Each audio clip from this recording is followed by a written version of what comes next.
Hello guys, welcome to current affairs friend. आप पिछले काफ़ी दिनों से कोई अपडेट आपको नहीं मिल पाया।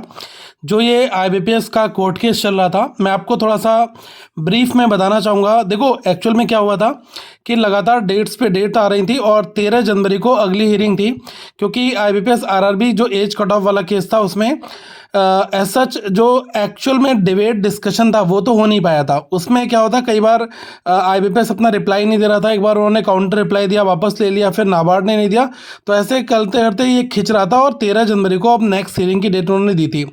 तो अभी क्या हुआ है कि कुछ दिन पहले कुछ स्टूडेंट्स ने दिल्ली वगैरह में कांटेक्ट किया और एक काफ़ी हाई प्रोफाइल लॉयर थे अभिजीत आनंद, उनसे कांटेक्ट करके उन्होंने दिल्ली में एक सेपरेट अलग केस लगा दिया है। ठीक है, तो इसमें क्या होगा कि ये बल्कि दो केस है यहाँ पर, जिसमें अलग अलग पीओ और क्लेरिकल, मुझे लग रहा है कि इनके लिए अब अलग अलग हो गया है। जो लखनऊ का केस चल रहा है वो तो आपका चलता रहेगा, बट दिल्ली में एक केस इन्होंने फिर से अलग फाइल किया हुआ है।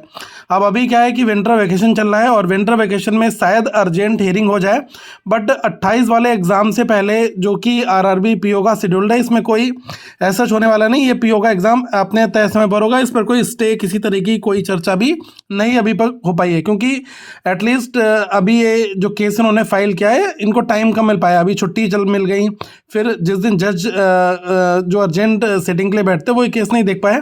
तो मुझे लग रहा है कि ये शायद 13 से पहले पहले तो एक बार इसके ऊपर कुछ ना कुछ जो है वर्किंग होगा ज़रूर। ठीक है, अब ये जो अलग केस फाइल किया गया है, तो इसमें एक दूसरा जो पिटिशनर है वो पीओ के लिए एलिजिबल नहीं था, आपने देखा होगा, तो इसी वजह से ये जो इन्होंने अलग अलग केस यहाँ पर फाइल किए हैं। अब जो वकील साहब हैं, एडवोकेट काफ़ी सीनियर हैं अभिजीत आनंद जी, इन्होंने केस लगभग ये बिना फीस में लिया है। इनका केवल 1 लाख का जो एक्सपेंडिचर जो होता है ना कोर्ट वगैरह का, वो केवल हो रहा है, तो लोग इस अमाउंट को कलेक्ट करने में जुटे हुए हैं। अगर आप भी सच में इनकी हेल्प करना चाहते हैं तो आईबीपीएस रिफॉर्म्स के नाम से एक ग्रुप है, मैं आपको टेलीग्राम का लिंक दे दूंगा, ऑफिशियल ग्रुप है, वहाँ पर जाकर आप कुछ भी कंट्रीब्यूट कर दे सकते हैं, 100 200 500 300 जो भी। और जो वकील साहब हैं उनका ये कहना है कि स्टूडेंट का जो पक्ष है ना वो काफ़ी मजबूत है। एज कट ऑफ 1 जून रखने से हज़ारों उम्मीदवारों का हक छीना गया। तो अभी क्या है कि पुरानी जो एज कट ऑफ है उस पर ही बात की जाएगी, क्योंकि इन्होंने जून से हटाकर सितंबर कर दी थी। ठीक है, तो उससे बहुत सारे लोग पेपर नहीं दे पाए, और अगर ये एक आगे जून में हो जाएगी तो मुझे लग रहा है कि लोगों को काफ़ी मौका मिल पाएगा। अब आप ये देखिएगा कि अभी इन्होंने 1 दिन के अंदर कोर्ट में डॉक्यूमेंट जमा कर दिए, थोड़ी सी प्रोसेसिंग आगे स्टार्ट की है, तो आगे मुझे लग रहा है कि यही अगर ये केस जीत गए तो एक अच्छा सबको मौका मिलेगा, स्टूडेंट्स का कॉन्फिडेंस जो बूस्ट होगा और 26 के लिए एक प्रेसिडेंट बनेगा ये। ठीक है, ताकि आगे छात्रों के साथ कोई भी अन्याय ना हो पाए। तो मुझे लग रहा है कि आईबीपीएस रिफॉर्म्स टेलीग्राम ग्रुप से आपको जोड़ना चाहिए, और जो इसमें फंड की नीड आ रही है उसमें थोड़ा बहुत अपनी तरफ से भी आपको अपना सहयोग करना चाहिए। आगे मैं आपको अपडेट देता रहूँगा। अभी सुप्रीम कोर्ट वाले केस अगर ये ऐसा हुआ तो ये सुप्रीम कोर्ट में भी जा सकते हैं, वैसे अभी दिल्ली हाई कोर्ट की बात हो रही है, और एक्सपीरियंस बहुत है लॉयर्स के पास में, बहुत ही सीनियर बड़े लॉयर हैं, काफ़ी जाने माने।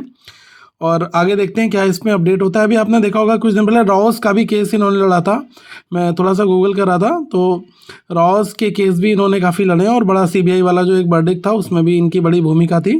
तो मुझे लग रहा है कि इस तरीके के लीगल मैटर्स को ये बहुत अच्छे से हैंडल करते भी हैं। आगे जो भी होगा मैं आपको अपडेट दूंगा, बट टिल देन मैं कहूँगा थोड़ा सा पेशेंस रखिए।